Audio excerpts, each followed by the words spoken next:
Hey y'all, welcome back. In this video, we're going to be answering the question, why does the type of vaccine matter when protecting you from a disease? We will mainly be talking about how the type of vaccine may impact vaccination schedule, which is when and how often you need to get a vaccine, and how the use of vaccines varies with immunocompromised individuals. This comes down to each type of vaccine creating either a bigger or smaller immune reaction, with bigger reactions causing the creation of a stronger memory in the immune cells, discussed in the last video. We'll start off with vaccine schedule. As of right now, the Center for Disease Control, the CDC, has immunization schedules posted for infants, children, and adults with recommendations on when to get vaccinated and if booster shots are required or recommended. For example, the measles, mumps, and rubella, the MMR, vaccine only requires 2 shots, one at 1 year old and one at 4 to 6 years old. Meanwhile, the polio vaccine requires 4 doses before the age of 6 to be effective throughout life. These vaccines specifically aim to protect young children while they are most vulnerable to these very aggressive and dangerous diseases and protect the kids up until adulthood.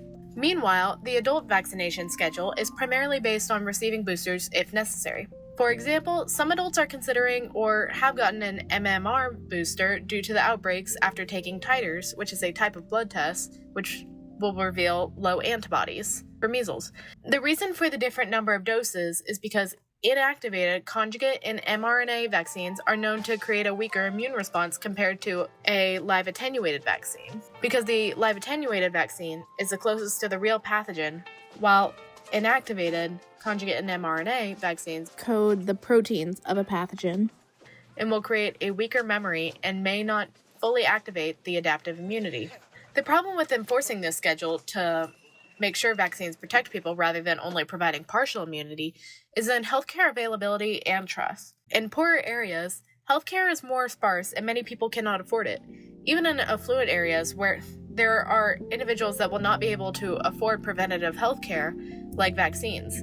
People living in rural areas also find it hard to get healthcare when doctors, hospitals, and clinics are very far from where they live. Now, the other problem is trust in many first world countries. In countries like the United States, where vaccination is common, so many diseases we vaccinate against are not commonly seen due to that vaccination. Yet, many people distrust the effect of vaccines.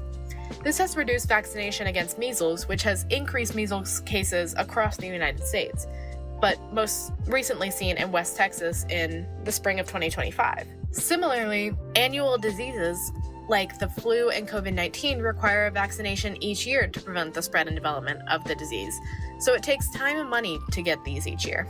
Now, the other main problem with the type of vaccine administered is its effect on immunocompromised individuals.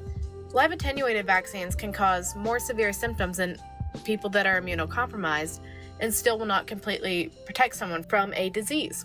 This is only in a few cases where the immune system fails or is unable to act, such as the case in a person with HIV. HIV targets T cells, which are necessary to create an immunological memory and fight off diseases. This is only one example where a vaccine might not be recommended to someone who is immunocompromised, although in many cases, it might be more highly recommended for an immunocompromised individual to get more vaccines, and they may require higher or more frequent doses, especially if spending large amounts of time in a hospital or clinical setting surrounded by sick individuals will put them at higher risk for contracting a dangerous disease. Ultimately, this is up to a person and their doctor, but in the end, it is important to prioritize healthcare and preventative medicine like vaccines in order to take care of yourself and those around you. In this video, we learned that different types of vaccines have different schedules due to how strong an immunological memory they can make. This results in needing a different amount of doses per vaccine to effectively protect a person from a disease.